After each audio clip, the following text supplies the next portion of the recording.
할게요. 자, 이가를 시작하는데 믿음이란 무엇인가 주제입니다.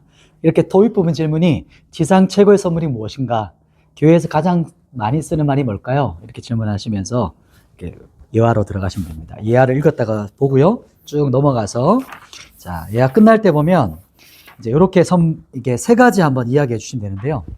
예화 끝나고 바르지 못한 세 가지 신앙이 있어요. 신앙이라는 말은 교회에서 믿음이라는 말을 똑같이 쓰거든요. 신앙은 믿음 똑같이 쓰는데 세 가지 신앙이 뭐냐면 제가 적어 드릴게요. 신앙, 바르지 못한 신앙. 바르지 못한 신앙이 있어요. 첫 번째는 뭐냐면 기복신앙입니다. 기복신앙. 두 번째는 지적인 신앙이고요. 세 번째는 이단신앙입니다. 이거를 짧게 설명을 드릴게요. 첫 번째, 이 기복신앙은 예수를 믿으면 복 받는다는 이야기예요. 예수를 믿으면 다 잘 된다, 성공한다. 근데 그것이 바르지 못한 믿음이고요. 신앙이고요. 지적인 신앙이 뭐냐면 머리로만 하나님을 아는 신앙이에요. 이성적으로 다 동의하고 정보도 알고 그러나 자기 안에 확신이 없고 개인적인 경험이 없는 지식과 정보로만 된 신앙을 지적인 신앙이라고 합니다. 세 번째 잘못된 신앙은 이단 신앙이에요. 이단. 그래서 잘못된 신앙이고 그래서 성경에서 잘못된 열심이다 이렇게 말합니다. 이렇게 짧게 한번 얘기해 주시고 그러면 1번이죠. 그러면 참 믿음의 대상이 누굴까요? 그러니까 그 내용이 무엇일까요? 이렇게 하면서 바로 들어가는 겁니다. 그리고 우리 성경 말씀 한번 읽어볼까요? 시작. 시몬 베드로가 대답하여 이르되 주는 그리스도시요 살아계신 하나님의 아들이시니이다. 마태복음 16장 16절 말씀. 아멘. 그러면 그리스도, 우리의 믿음의 대상은 첫 번째 그리스도입니다. 말이 처음 들어보셨죠? 이렇게 처음 오신 분한테 그렇게 질문하시면서 그리스도는 메시아 구원자라는 뜻입니다. 이렇게 말해주면 됩니다. 그러니까 그리스도는 라틴어거든요. 크라이스트라고 하는.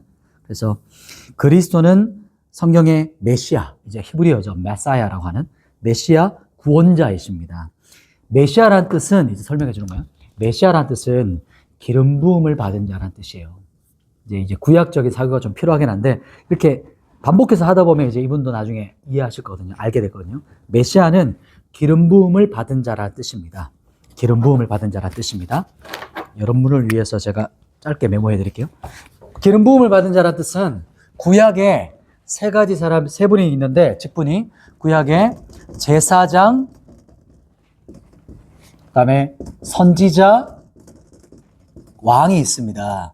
그래서 메시아는 제사장, 선지자, 왕 이 세 가지를 가지고 있는 분이 바로 메시아 구원자시다 이렇게 말합니다. 그리고 두 번째는 하나님의 아들이십니다. 우리의 믿음의 대상은 하나님의 아들이십니다. 우리 방금 읽었던 말씀을 보면 주는 그리스도시요 살아계신 하나님의 아들이라고 말씀하시잖아요. 예를 드는 거죠. 개가 자식을 낳으면 뭘까요? 개죠. 사람이 자식을 낳으면 어떻게 되죠? 사람이죠. 하나님의 아들은 누굴까요? 하나님이십니다. 이렇게 조금 등골을 갑니다. 좀 이해가 좀 쉽죠? 하나님의 아들이다. 뭐지? 이렇게 좀 되고 싶거든요. 욕하면 안 됩니다. 그냥 개입니다. 이렇게 하면 돼요. 아니면 강아지입니다. 이렇게 하셔도 되고. 개가 자식을 낳으면 개, 사람이 사람을 낳으면 사람, 하나님은 아들은 하나님이십니다. 이렇게 짧게 설명하고 이 부분이 이제 신학적으로 너무 깊은 내용들이기 때문에 이렇게만 예화 들면서 넘어가시면 되고요. 그리고 우리의 믿음의 내용, 믿음의 대상은 그리스도 하나님의 아들인데 그러면 믿음의 내용이라는 것은 하나님의 예수님께서 어떤 일을 행하셨는가 이야기입니다. 같이 한번 읽어보겠습니다. 시작. 내가 만일 내 입으로 예수를 주로 시인하며 또 하나님께서 그를 죽은 자 가운데서 살리신 것을 내 마음에 믿으면 구원을 받으리라. 로마서 10장 9절 말씀. 아멘. 자, 적으시면 돼요. 핵심은 십자가의 죽으심과 부활을 믿는 겁니다. 십자가의 죽으심과 부활을 믿는 겁니다. 나오죠 뒤에 그죠? 그래서 십자가 뒷페이지에다가 적으셔도 돼요. 십자가 뒷부분에 나오죠. 십자가의 죽으심과 부활을 믿는 겁니다. 이게 핵심 키워드예요. 십자가 죽으심, 부활. 근데 이제 플러스에서 승천, 내 안에 계심. 이것도 같이 설명해 주셔야 돼요. 이 교재에서는 십자가의 죽으심과 부활만 나오잖아요. 근데 이게 우리 장로교의 약점이거든요. 십자가의 죽음과 부활만 있어요. 근데 삶이 없는 거예요. 그래서 내 안에 계심, 승천하셨고 내 안에 계시다. 이것도 설명해 주시면 됩니다. 십자가의 죽으심과 부활을 믿는 겁니다. 그리고 예수님께서 승천하셨고 지금 내 안에 살아계십니다. 믿는 자 안에 계십니다. 이렇게 설명하시면 되겠죠. 그리고 마지막 재림까지도 한마디 더 붙이면 됩니다. 그리고 곧 다시 오십니다. 이렇게 한마디 더 해주시면 이제 우리 전체, 신약 전체가 담긴 겁니다. 요 안에. 십자가 죽으신가 부활, 승천하셨고 내 안에 계시고 다시 오십니다. 이렇게까지 요한계시록까지 연결되는 겁니다. 그래서 오늘 성경에 보면 예수님을 주로 시인한다는 것은 무슨 말이냐면 주인으로 말하는 겁니다. Lord 해서 나의 주인님, 나의 메시아라고 고백하는 겁니다. 이렇게 설명해 주시면 돼요. 그래서 성경에다가 주라는 곳에 이렇게 동그랗게 치시고 여기다가 주는 주인 그리고 메시아 이렇게 하시고 요 당시 1차적 해석이 있어요. 그 당시에 이 주 큐리오스라고 하는 그리스도는 황제에게 쓰는 말이었거든요. 주라는 단어는. 그래서 황제에게만 돌려졌던 단어인데 그것을 그 핍박받았던 예수님 믿었던 그 당시 핍박받았던 사람들이 황제가 큐리오스 주가 아니라 예수님만이 주시라고 고백한 겁니다. 그래서 이걸 이제 나중에 오해할 수 있거든요. 그냥 주로 시인하면 구원받나? 말만 따라하면 되나? 그 뜻이 아니라 이 당시에 했던 말은요. 오직 예수님만이 주이시다, 왕이시다고 고백한 겁니다. 이렇게 설명해 주시고 나중에 한 번 더 그 부분을 조금 더 보강할 부분이 있습니다. 그리고 금방 말했던 십자가 부활을 짧게 한 문장으로 말하시면 돼요. 그러니까 예수님께서 십자가에 죽으실 때 나도 함께 죽었습니다. 이렇게 포함시켜 주셔야 돼요. 예수님께서 십자가에 죽으실 때 나도 함께 죽었습니다. 이게 갈라디아서 2장 2절 말씀, 20절 말씀이거든요. 예수님께서 십자가에 죽으셨을 때 나도 함께 죽었습니다. 부활이죠. 부활도 똑같아요. 예수님께서 3일 만에 부활하셨습니다. 나도 예수님과 함께 다시 살았습니다. 나도 예수님과 함께 다시 살았습니다.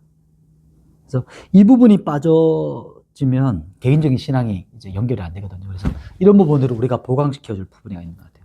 정확하게 지침을 해주는 거죠. 첫 시작이기 때문에. 그렇게 하고 이분이 넘어갑니다. 2번. 두 번째는 같이 한번 읽어보겠습니다. 믿음과 구원의 관계를 설명하고 그 중요성에 대해서 살펴봅시다. 이렇게 갑니다. 자, 믿음과 구원의 관계가 뭘까요? 이렇게 말하고 우리 성경 한번 읽어보겠습니다. 시작. 사람이 마음으로 믿어 의에 이르고 입으로 시인하여 구원에 이르느니라. 로마서 10장 10절 말씀. 아멘. 앞에서 했던 게 여기서 보강되는 겁니다. 뭐냐면 주로 시인한다는 것은 여기서 보시면 마음으로 믿어라는 것은 진짜 믿는 겁니다. 진정으로 믿으면 진정한 믿음은 외적으로 표현됩니다. 그게 어떤 걸까요? 입으로 시인하는 겁니다. 입으로 시인하는 게 증거입니다. 근데 이게 지금 정서가 달라요. 1차적 해석은 로마 시대 당시에는 핍박의 시대였거든요. 순교 당시. 그렇기 때문에 입으로 시인한다는 것은 참된 믿음을 자신의 입으로 고백한다는 것은 그 로마 시대 죽음을 각오한 고백입니다. 죽음을 각오한 고백입니다. 이렇게 한마디 더 붙이면 됩니다. 자기가 입으로 예수님이 나의 주인이라고 고백한다는 말은 생명값을 지불하는 믿음의 고백이에요. 이렇게 설명해 주시면 그냥 기계처럼 따라한다고 구원받는 게 아니라 진짜 이 당시 때 예수님을 주라고 고백한다는 말은 생명을 내가 걸고 하는 말입니다. 이렇게 한마디 더 붙여주면 이해를 정확하게 하실 겁니다. 그래서 진짜 진정한 믿음은 외적으로 표현이 나타납니다. 그게 입으로 시인하는 겁니다. 이렇게 해서 믿음과 구원의 관계가 1번이었고요. 2번 중요성인데 우리 같이 한번 성경 읽어보겠습니다. 시작. 너희는 그 은혜에 인하여 믿음으로 말미암아 구원을 받았으니 이것은 너희에게서 난 것이 아니요 하나님의 선물이라. 행위에서 난 것이 아니니 이는 누구든지 자랑하지 못하게 하려 함이라. 에베소서 2장 8절 9절 말씀. 아멘. 믿음은 여기서 설명해 주면 돼요. 믿음은 전적인 하나님의 선물입니다. 믿음은 전적인 하나님의 선물. 은혜입니다. 선물, 은혜 똑같은 말이죠. 전적이란 말은 100%라는 뜻입니다. 이게 말이 좀 어려워하시는 분이 계시면 100% 하나님이 주시는 선물입니다. 은혜입니다. 이제 우리 기독교에서 쓰는 단어는 은혜라는 말을 쓰고 세상에서 말하는 똑같은 말은 선물, 기프트죠. 그런데 오직 믿음으로 구원받을 수 있습니다. 이렇게 이제 설명해 주는 거죠. 에베소 2장 8절 9절 말씀을 믿음으로 구원받습니다. 근데 믿음은 누가 주실까요? 이렇게 또 한 번 더 질문하세요.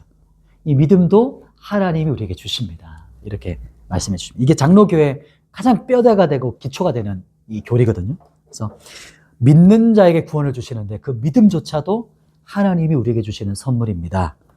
이렇게 설명해 주시는 겁니다. 그래서 구원의 영역은 결론이 뭘까요? 구원의 영역은 전적으로 하나님께 달려 있습니다. 하나님이 우리에게 주시는 은혜이고 선물입니다. 이렇게 8절 9절이 해석되는 거죠. 마지막 결론이. 그래서 구원은 하나님께서 우리에게 전적으로 베푸시는 선물이고 은혜입니다. 이렇게 말합니다. 자, 그래서 세 번째로 넘어가는 거죠. 세 번째 부분에 믿음은 여기서 이제 진짜 믿음이 뭐냐는 걸 여기서 한 번 더 짚고 가요. 믿음은 돌아서는 결단이며 자신을 전인격적으로 내맡기는 행위입니다. 당신의 믿음은 어떻습니까? 이렇게 질문을 같이 한번 읽으시고, 첫 번째 우리 결단인데 우리 같이 한번 성경 읽겠습니다. 시작. 이 세상이나 세상에 있는 것들을 사랑하지 말라. 누구든지 세상을 사랑하면 아버지의 사랑이 그 안에 있지 아니하니. 요한일서 2장 15절 말씀. 아멘. 딱 여기 한 문장으로 정리해 주면 좋아요. 하나님께로 유턴입니다. 하나님께로 유턴입니다. 여기서 회개라는 것은 이제 설명해 준 겁니다. 회개라는 것은 하나님께로 유턴하는 겁니다. 정확한 대상이 있어요. 여기서 영어가 조금 표현이 좋은데요. 회심, 여기서 설명하는 것은 뭐냐면 회심이거든요. 그러니까 진정한 회개를 말합니다. 여기서. 그러니까 믿는 거, 진짜 구원은 죄가 있어요. 여기서 하나님이 계십니다. 근데 우리가 죄로 가다가 우리가 다시 하나님께로 돌이키는 겁니다. 그러니까 정확한 대상이 있어요. 죄로부터 하나님께로 가는 겁니다. from 그리고 to입니다. 그래서 우리가 회심한다는 것은 죄로부터 돌아서는 것이고 하나님께로 향한다는 거예요. 이게 핵심적인 키워드입니다. 죄에서 돌이킨다. 그리고 누구를 향하냐면 하나님께로 향한다. from to 이게 정확하게 죄에서 하나님께로 돌아가는 겁니다. 이렇게 설명해 주시면 조금 더 정확합니다. 그것을 우리가 회심이라고 합니다. 회개와 믿음, 회심이라고 합니다. 그게 거듭나는 거고요. 그게 진짜 구원받는 거예요. 진짜 생명이 있게 되는 겁니다. 이제 여기서부터는 계속 믿음을 일으키실 수 있도록 기도하는 마음으로 설명해 주시면 돼요. 이 새신자가 진짜 이제 믿음이 부어질 수 있도록 이제부터 이가부터는 여기 이제 들어가는 겁니다.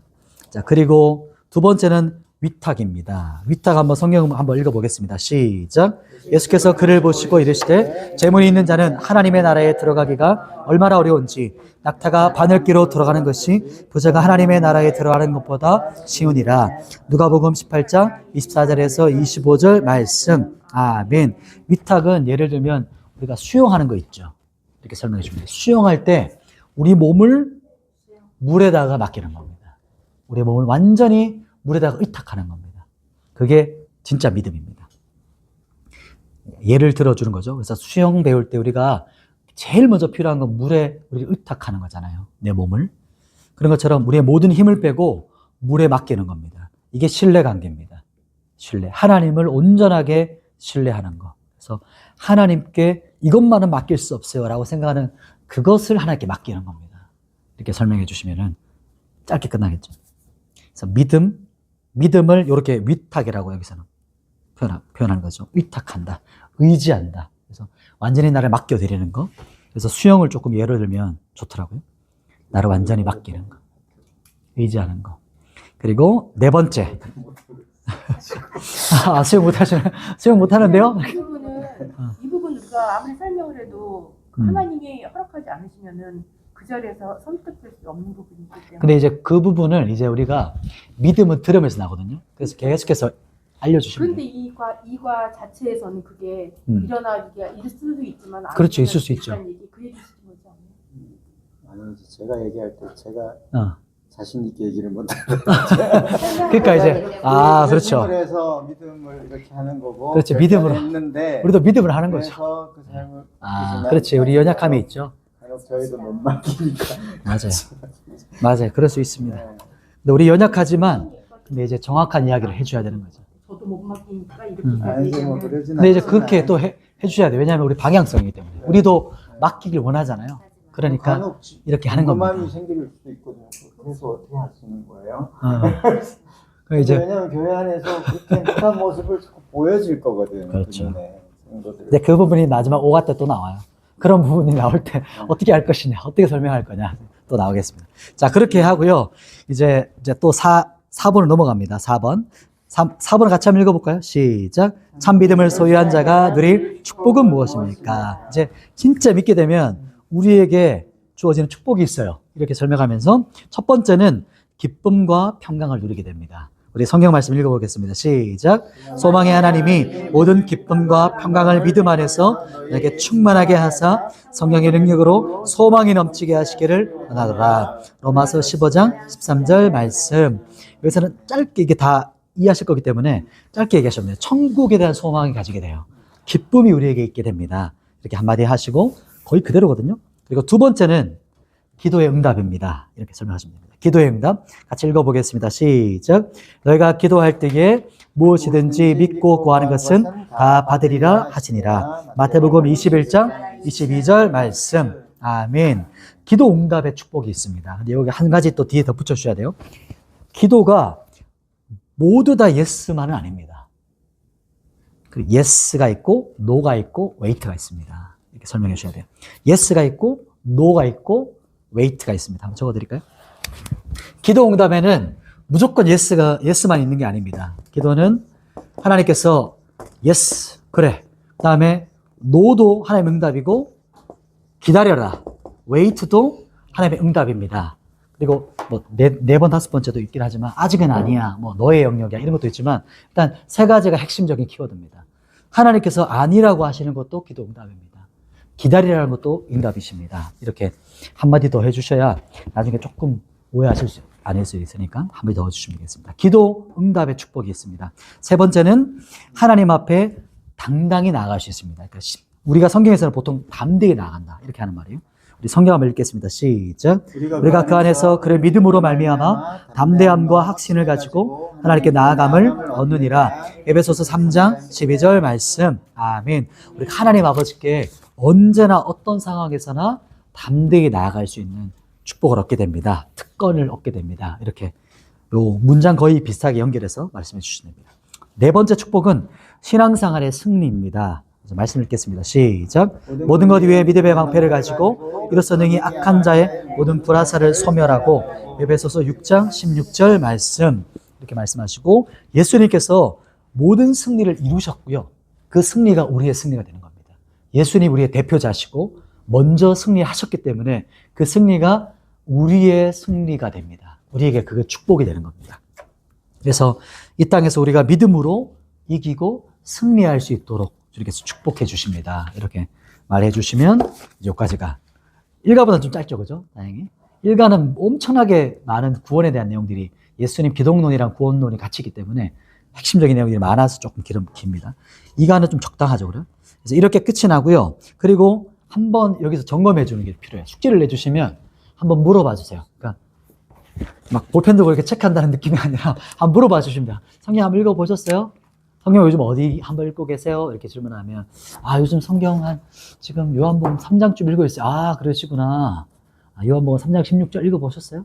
니고데모 한번 넘어가 보셨나요? 이렇게 보시면서 이렇게 질문해 주시고 이번 주도 한 번 더 우리 같이 한번 읽어보십시다. 이렇게 동기부여 해주시고 성경 읽으면서 혹 궁금한 거 있거나 성경 읽고 뭐 감동이 있었거나 하는 거 같이 나누시면 좋겠습니다. 이렇게 또 동기부여 해주시고 본인이 인도자가 웬만하면 기도하고 마치는 게 제일 좋습니다. 그런데 혹 이제 중에 누구 부리더가 있거나 이렇게 쓰면 거기다 맡기셔도 좋고 그렇게 함께 하시면 되겠습니다. 자, 2가는 여기까지 하고요. 이제